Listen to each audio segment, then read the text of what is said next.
ഇന്നത്തെ എൻ്റെ വീഡിയോ ഒരു അൺബോക്സിങ് വീഡിയോ ആണ് കേട്ടോ. പിന്നെ ഞങ്ങൾക്ക് ഫ്ലിപ്കാർട്ടിൽ നിന്ന് ഒരു കൊറിയർ വന്നിട്ടുണ്ടായിരുന്നു. അപ്പം അച്ഛമ്മയ്ക്ക് ഞങ്ങളൊരു ഫോൺ ഓർഡർ ചെയ്താണ് വന്നത്. അപ്പം ഇതാണ് ആ ഫോൺ. സോറി, ഇതിനകത്തല്ല, ഇതാണ് ആ ഫോൺ. കണ്ടല്ലോ.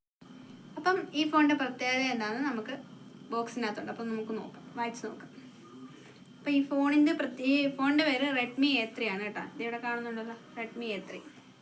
അപ്പം ഇതിൻ്റെ എന്താ പ്രത്യേകത, ഇതിൻ്റെ സ്ക്രീനിൻ്റെ പ്രത്യേകത എന്താണെന്ന് വെച്ചാൽ പ്രീമിയം ഹാലോ ഡിസൈനാണ് ഇതിൽ വന്നിരിക്കുന്നത്. അപ്പം സെക്യൂർ സൈഡ് ഫിംഗർ പ്രിൻ്റ് ഉണ്ട്.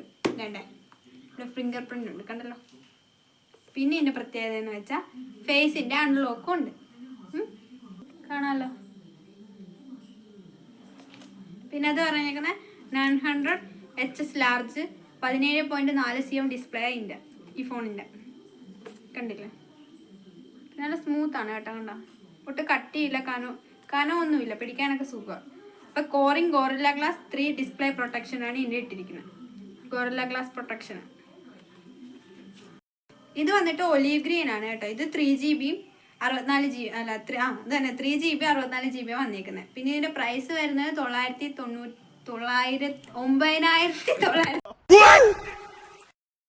പിന്നെ ഇതിൻ്റെ സിമ്മിൻ്റെ കാര്യമാണെങ്കിൽ ഇന്നത്തെ 2 സിം ഇടാൻ പറ്റും. പിന്നെ ഒരു SD കാർഡും ഇടാം. ഇവിടെയാണ് ഇടുന്നത്.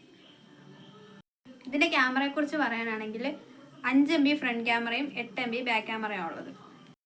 ഇത് ബാക്ക് ക്യാമറ വന്നിട്ട് AI ക്യാമറയാണ് കേട്ടോ. അതുപോലെ തന്നെ ഫ്രണ്ട് ക്യാമറയും സെൽഫി ക്യാമറ AIയുടെ തന്നെ വന്നേക്കുന്നത്.